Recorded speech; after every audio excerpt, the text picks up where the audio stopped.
네. 그런 의미에서 한번 두 사람 서로 보고 한번 윙크를 날려주시기 바랍니다. 2026년 새해를 맞아서 새롭게 새 가정을 이루시는 우리 한동성군과 우리 장주원 양의 귀한 가정의 새로운 은혜가 충만하시기를 주님의 이름으로 축복합니다. 결혼은 이 세상을 창조하신 하나님께서 우리 인간에게 주신 가장 큰 선물이요 축복입니다. 미국 하버드대학에서 행복의 조건에 대한 70년간 종단 연구가 있었습니다. 행복에 대한 7가지 조건 중에 하나가 바로 가장 좋은 배우자를 만나는 축복입니다. 오늘 신랑 신부 두 사람이 하나님께서 서로에게 주신 가장 큰 축복을 받는 날인 줄로 믿습니다. 특별히 오늘 두 사람이 믿음 안에서 만나서 함께 큐티하다가 오늘의 이 자리에 이르게 되었다고 합니다. 이 또한 하나님의 섭리인 줄로 믿습니다. 결혼은 한 남자가 한 여자를 선택하고 또 한 여자가 한 남자를 선택하는 것입니다. 여기에 한 여자를 선택했다, 한 남자를 선택했다. 이것은 다시 말해서 세상의 다른 모든 여자를 포기한 것이고, 동의하십니까? 다른 모든 남자를 포기한 것입니다. 제청하십니까? 네. 네. 결혼이라는 것은 이 사람이 단 하나뿐인 내 살 중에 살이요 뼈 중에 뼈다. 아담과 같은 고백이죠. 역사상 지금까지 아담과 하와가 가장 행복한 부부입니다. 그 이유는 비교할 대상이 없었기 때문입니다. 오늘 두 사람이 서로에게 참 매력적이어서 앞으로도 두 사람보다 더 매력적인 사람을 만날 가능성은 없어 보입니다. 여러분도 동의하시죠? 그런데 만약에 하나 그런 일이 있다 할지라도 나는 오직 이 사람에게만 헌신하겠다. 이게 결혼의 의미입니다. 결혼은 근본적으로 사랑을 바탕으로 한 헌신입니다. 세상에 많은 부부들이 결혼을 했는데 안타깝게도 문제가 발생하는 것은 바로 이 헌신에 문제가 생겼기 때문입니다. 부부는 서로의 발전을 위해서 노력해야 됩니다. 또 서로를 위해서 섬겨야 되고 계속해서 노력해야 되기 때문에 항상 배우자를 배우는 자세로 살아가야 된다고 생각합니다. 그럼에도 불구하고 변하지 않는 것이 있습니다. 그럼에도 불구하고 끝까지 받아주는 이 사랑, 이것이 부부의 사랑입니다. 사랑은 감정이 아니고 의지죠. 사랑은 명사가 아니라 동사입니다. 사랑은 내가 결단하는 것입니다. 내 마음대로 가는 것이 아니라 내 마음을 끝까지 지키도록 서약하는 것이 사랑입니다. 그동안 두 사람이 나눈 사랑은 이제 연습이었고 오늘부터 비로소 본격적 사랑이 시작됩니다. 어제까지는 내 만족을 위한 사랑이었다면 이제부터는 서로를 위한 사랑으로 변화되어야 합니다. 부부라는 게 처음부터 잘 어울리는 사이가 아닙니다. 근데 두 분은 처음부터 잘 어울리시는 것 같아요. 예외인데 원래는 생각해 보세요. 같은 부모 밑에 같은 형제 자매도 서로 다르고 어떻게 이렇게 다를 수 있을까? 그런데 서로 다른 부모 밑에서 남자가 또 여자가 만나서 같이 산다는 거야말로 저는 기적이라고 생각합니다. 결혼은 동화 속에 나오는 상상이 아닙니다. 냉혹한 현실입니다. 이 결혼은 정년이 없습니다. 퇴근도 없습니다. 그렇기 때문에 행복한 가정을 위해서는 반드시 서로가 노력을 해야 됩니다. 부부가 이렇게 서로 사랑해가지고 결혼해서 매일같이 마주보면 전에 보이지 않던 단점들이 보이게 돼요. 그렇기 때문에 부부는 서로 마주보면 안 되고 같은 방향을 바라봐야 되는 것입니다. 이렇게 가까운 부부 사이가 등을 돌리면 지구를 한 바퀴나 돌아야 되는 가깝고도 먼 사이가 부부 사이이기도 합니다. 저는 그래서 이 부부의 행복함을 지키는 비결은 바로 윙크에 있다 그렇게 생각합니다. 윙크라는 게 이제 오늘까지 여러분 두 사람의 결혼에 이유 있으십니까? 없으시죠? 오늘까지 두 눈으로 정말 열심히 찾아야 돼. 이 사람이 과연 나에게 주신 하나님의 배필인가? 생각하고 또 생각하고 그래야 되지만 이제 오늘부로는 어떻게 해야 될까요? 이 사람의 장점에 대해서만 내가 눈을 뜨고 단점에 대해서는 눈을 감겠습니다. 이게 바로 윙크의 진정한 의미입니다. 그런 의미에서 한번 두 사람 서로 보고 한번 윙크를 날려주시기 바랍니다.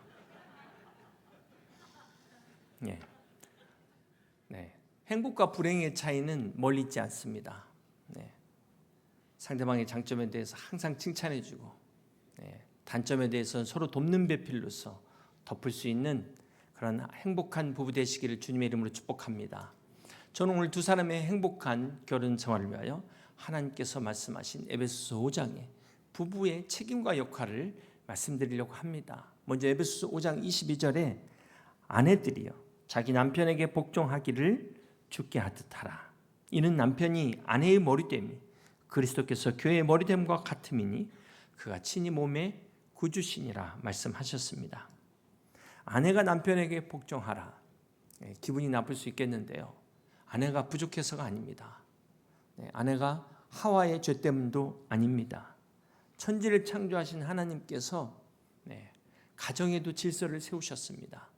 남편과 아내 두 사람밖에 없는데도 하나님은 구별하셨습니다. 우주 만물을 창조하실 때 어쩌다 우연히 창조된 것이 아니라 하나님께서는 각기 종류대로 창조하셨다고 그랬습니다.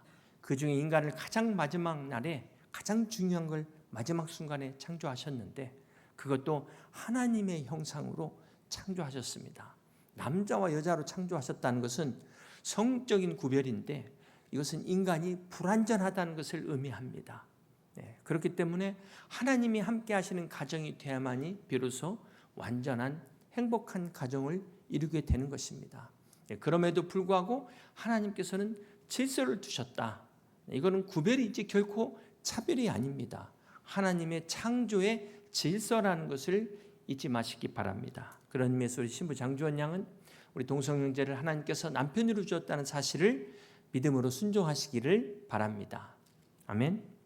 다음 남편들에게 에베소서 5장 25절에 말씀합니다. 남편들아 아내 사랑하기를 그리스도께서 교회를 사랑하시고 교회를 위하여 자신을 주신 같이 하라 말씀하십니다.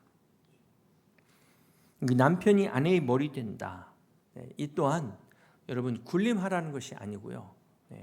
남편이 아내의 머리가 된다는 것은 그리스도께서 우리를 사랑하셔서 십자가에 죽기까지 사랑하라는 것입니다. 그러니까 남편은 사랑하는 아내를 위해서 희생하고 섬기는 사랑을 하는 것이 진정한 머리됨입니다.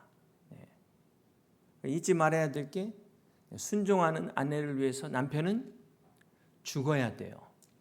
우리 동성연제는 주원자매를 위해서 죽으실 수 있겠습니까? 공평한 거예요. 아내는 남편에게 순종하고 남편은 아내를 위하여 죽고 여자분이 절대 이거 불공평하다고 생각하지 마세요. 남편은 목숨을 바치는데 그 순종 기꺼이 할 수 있지 않겠습니까? 아멘. 아무튼 해피 와이프, 해피 라이프. 아내가 행복해야 가정이 행복하다. 잊지 마시고 오늘 행복한 가정의 비결은 바로 여기에 있습니다. 아내는 남편에게 순종하고 남편은 그 아내를 위하여 희생하는 것. 여기에 행복한 가정의 비결이 있음을 잊지 마시길 바랍니다. 여러분 행복해야 될 세상의 많은 부부들이 행복을 잃어버린 것은 바로 이 헌신의 약속을 잃어버렸기 때문입니다. 사랑하는 두 사람은 오늘 이 자리 이 시간부터 끝까지 하나님의 말씀 가운데서 남편과 아내의 자리를 지키시는 복된 가정 이루시기를 주님의 이름으로 축복합니다. 결혼은 서로를 더 아름답게 빚어가는 것입니다. 혼자일 때보다 둘이 있을 때 더 아름답고 거기에 주님이 함께 하시면 삼겹줄의 사랑이 돼서 악한 영들도 틈타지 못하는 그런 복된 가정이 될 줄로 믿습니다. 혼자일 때보다 두 사람이 하나 되어서 서로 성장할 수 있도록 돕는 이것이 진정한 돕는 배필의 의미입니다. 두 사람 한 가정을 이루어서 서로의 꿈을 응원하는 최고의 파트너가 되시기를 주님의 이름으로 축복합니다. 그래서 함께 인생을 아름답게 완성해가는 진정한 동반자가 되시기를 주님의 이름으로 축복합니다.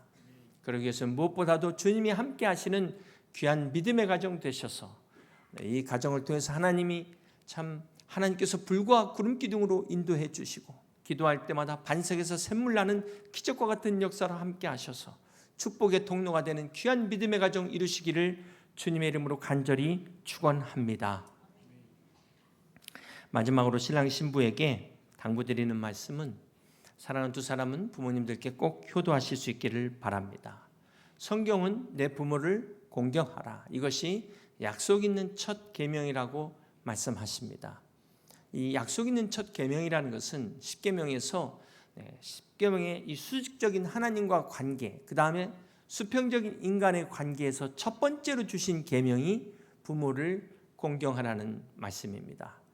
이것은 바로 사랑하는 두 사람이 이 땅에서 축복받고 장수하는 비결이라고 성경은 말씀합니다. 그러므로 사랑하는 두 사람은 지금까지 사랑으로 잘 키워주신 부모님들을 진심으로 존경하고 살아계신 하나님께 하듯 부모님께 효도하는 믿음의 가정 되시기를 주님의 이름으로 축복합니다. 사실 부모님 입장에서는 자녀들이 행복하게 사는 것 자체가 가장 큰 효도죠. 가장 큰 효도입니다. 그럼에도 불구하고 두 사람 믿음 안에서 부모님의 기쁨이 되고 자랑이 되는 자손 대대로 하나님의 축복을 받는 귀한 가정 되시기를 주님의 이름으로 축복합니다. 가나 혼인잔치에 친히 축복하신 주님, 물이 변하여 포도주가 되는 첫 번째 기적을 행하셨습니다. 그 주님께서 이 귀한 가정에 날마다 기적을 베푸셔서 두 사람 무릎 꿇고 기도할 때마다 하늘의 신령한 복들과 이 땅에 기름진 모든 축복들, 건강의 복, 또 자녀의 복, 물질의 복, 하나님 모든 것을 더하시는 은혜와 축복이 넘치시기를 주님의 이름으로 축복합니다. 그러기 위해서 바라기는 먼저 하나님의 나라와 의를 구할 때 이 모든 것을 더하신다는 것 잊지 마시고 이 믿음 가운데서 하나님께 더 영광 돌리는 복된 귀한 가정 이루시기를 주님의 이름으로 축복합니다. 오늘 사랑하는 두 사람의 이 복된 결혼을 축하하기 위하여 함께 하신 우리 성도님들과 여러분의 가정에도 우리 예수님의 사랑과 하나님의 축복이 흘러 넘치시기를 주님의 이름으로 간절히 축원합니다. 기도하겠습니다. 태초에 인간을 창조하시고 가정을 창조하신 하나님 아버지, 오늘 우리 한동성 군과 장주원 양이 믿음 안에서 하나님의 섭리 가운데 이처럼 복되고 귀한 가정 이루게 하심을 감사드립니다. 오늘 이 결혼 예배의 주례자가 되시는 하나님 아버지, 사랑하는 두 사람의 가정의 주인 되어 주셔서 이 가정의 모든 필요를 넘치도록 채워 주시옵소서. 여호와 일의 하나님, 여호와 니시 하나님, 샬롬의 하나님께서 사랑하는 두 사람 한 마음 되어 한 길 가는 동안 주님께서 지켜주시옵시고 하늘의 신령한 복들을 부어주실 뿐만 아니라 이 땅의 건강의 복과 자녀의 복과 물질의 복과 모든 필요한 것들을 부어주셔서 축복의 통로가 되는 은혜를 내려주시옵소서. 이 귀한 가정 하나님께서 함께 하시는 귀한 믿음의 가정으로 하나님께 영광 돌리기에 부족함 없게 하셔서 악한 영들 틈타지 못하게 하여 주시옵시고 부모님들의 기쁨과 자랑이 되는 복된 가정 이루게 하여 주시옵소서. 이 땅에 천국이 있다면 오늘 사랑하는 이 귀한 두 사람의 가정이 천국이라고 자랑스럽게 이야기할 수 있는 행복한 가정 이룰 수 있도록 하나님 아버지 불꽃 같은 눈으로 보호하여 주시옵시고 불과 구름 기둥으로 인도하여 주시옵소서. 지금까지 사랑으로 양육하신 양가의 부모님들의 건강과 노년을 축복해 주시옵시고 오늘 함께 축하하게 오신 우리 하객들의 가정 위에도 예수님의 사랑으로 구원받고 변화되는 은혜와 축복으로 역사하여 주시옵소서. 모든 영광을 주님께 올려드리며 감사드리며 예수님의 이름으로 축복하며 기도하옵나이다. 아멘.